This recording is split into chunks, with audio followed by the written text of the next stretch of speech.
Hey guys, and welcome back to Chemistry 1032 instructional videos. I am your professor, Dr. Russell Betts, and I'll be guiding you through 7.6, attractive forces and the cell membrane. Now, write down the word phospholipid. It's a very important word.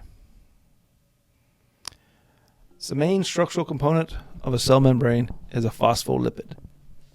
Write that down. Very important.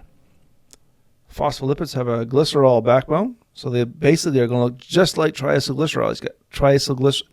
I guess in this class we call them triglycerides. They're going to look just like it, just like a triglyceride. So let's remind each other about what that looks like. Oops, get rid of that. Get rid of that. Oops. This is a triglyceride from the last section. Remember this?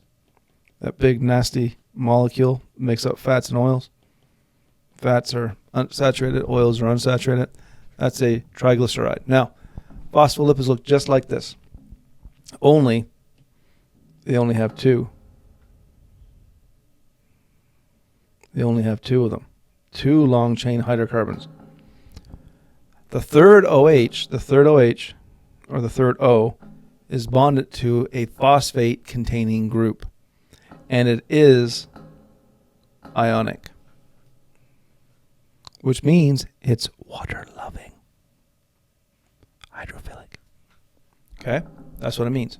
It means it's water loving, hydrophilic. So, this is a little different now. Before we had three long chain fatty acids, they gave you oils and fats, and it was just delicious, right? Now we get something different. We've got two long chain hydrocarbons that are hydrophobic, but the third one, the third OH, is polar. It's got a phosphate group on it. Now, there are many different phospholipids, but they all have similar structures. Okay, they all have a similar appearance.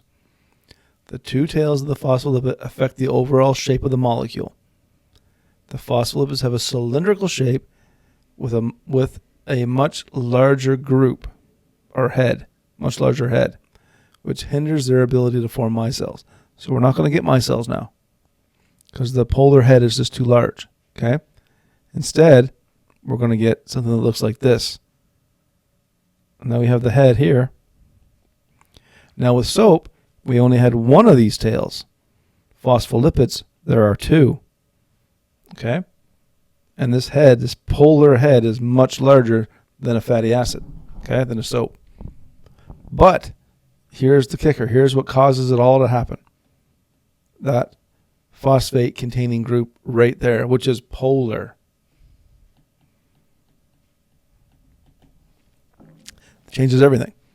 Okay. Now we're not going to get micelles. Instead, we're going to get cell membranes. Cell membranes, that's pretty dang cool, right? Cell membranes, you guys all want to learn about biochemistry, right? Because you're all going into nursing or some other related field. This is important. Cell membranes are formed with phospholipids. Okay? That's pretty cool. But they cannot exist as a single layer. They exist as a bilayer, which means there's a layer on top and a layer on the bottom. There's a layer that faces the aqueous solution of the human body, and there's a layer that faces the inside of a cell. Isn't that wicked cool? It's a bilayer. You got water on the inside of the cell, water on the outside of the cell, but there's that bilayer that prevents the water from escaping too fast or entering too fast. Isn't that cool? Instead, the phospholipid forms a double layer called a bilayer. The polar heads are directed into the surrounding aqueous environment and into the aqueous interior of the cell. That's cool, because if it wasn't for that, we have to have that membrane to keep all the cell components together, right? If it wasn't for that, they'd spill everywhere. That's pretty cool. Okay? Now, the arrangement leaves the nonpolar tails of both layers directed towards each other, creating a nonpolar interior region. Let's have a look. Here's a cartoon of it. Notice, here we have, here we have hydrophobicity, hydrophobic. No H2O. But here, there's lots of water in here. There's lots of water out there. But in the middle, there isn't any. There's no water at all. Isn't that cool? So the water can't pass through here. Can't pass in here. That's neat. That's pretty cool, actually. And phospholipids cause this. It's called the lipid bilayer. It prevents water from escaping or water from entering the cell too rapidly. Now, protein molecules can span the bilayer. They can. This is how water will exchange itself, or other nutrients will exchange. And that's they're called peripheral membrane proteins. They're called integral membrane proteins. They go through the bilayer. They basically bore a hole through it, which is kind of cool. And other proteins will sit on the surface. They're called peripheral membrane proteins. And these proteins are the membrane's functional components, allowing selected molecules to move into and exit the cell.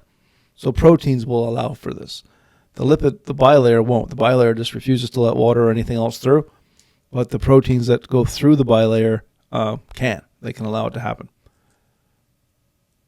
The exterior surface of the cell membrane also contains carbohydrates that act as cell signals. Carbohydrates play a big role in cell signaling for your body. And the fluid Mosaic model creates icebergs of proteins floating in a sea of lipids. So let's think about that for a second. You have the sea of lipids. Now, it's a good description calling it a sea because just like the ocean here, if you go off the coast in Florida, the ocean is always undulating and moving. Sometimes it's rolling onto itself. That's kind of what the membrane's doing. And the proteins are like icebergs. Now remember, you can only see the tip of the iceberg, right? At the surface. Underneath that is a whole big iceberg doing something that you can't see. And that's kind of what proteins are doing. They're sitting on top of the membrane. They're boring through the membrane, allowing entrance and exit for certain things. The membrane is fluid-like, and the phospholipids are moving within their bilayer. They're moving freely, too. They're swarming around, just like water molecules in the ocean, which I think is really cool. Here's an illustration of that. Here we have a protein that's going through the membrane. Here's some carbohydrates that are there waiting to do some signaling. Here's the bilayer here. There's no getting through there. And there's cholesterol. It's embedded into the membrane, which is kind of cool. We'll talk about that later on. Now, steroids in membranes, cholesterol. Steroids contain 4-membered fused rings. 6, 6, 6, 5. That's a steroid. Look for this core structure, and you'll have a steroid. Cholesterol is definitely a steroid. Cholesterol has this core structure, 6, 6, 6, 5.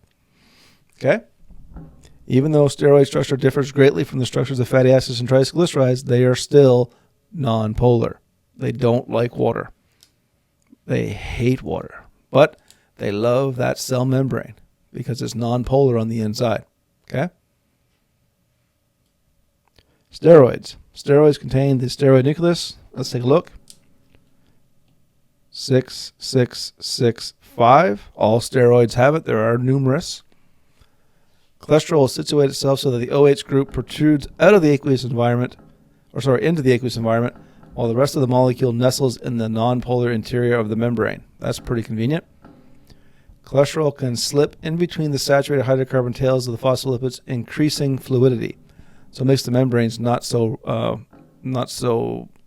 amorphous. They make them flow a little better, make them more undulating. Cholesterol can also interact with unsaturated tails, increasing the rigidity of the membrane. So it can do both. Okay? It can help the membrane. It basically is a structural component of the membrane, helps to rigidify it, and helps to increase its fluidity depending on what's needed. And that's it for Chapter 7. Now, if you're interested in learning more about this biochemistry, I strongly encourage you to. It's very fascinating. It's very beautiful in its complications. You may want to go and learn more about that. You may even want to, try to take another chemistry class and maybe try to learn biochemistry as a career. It's actually very fascinating. Now, this is the end of Chapter 7. We'll move into Chapter 8 right away. But for now, I want to wish you good luck and good chemistry.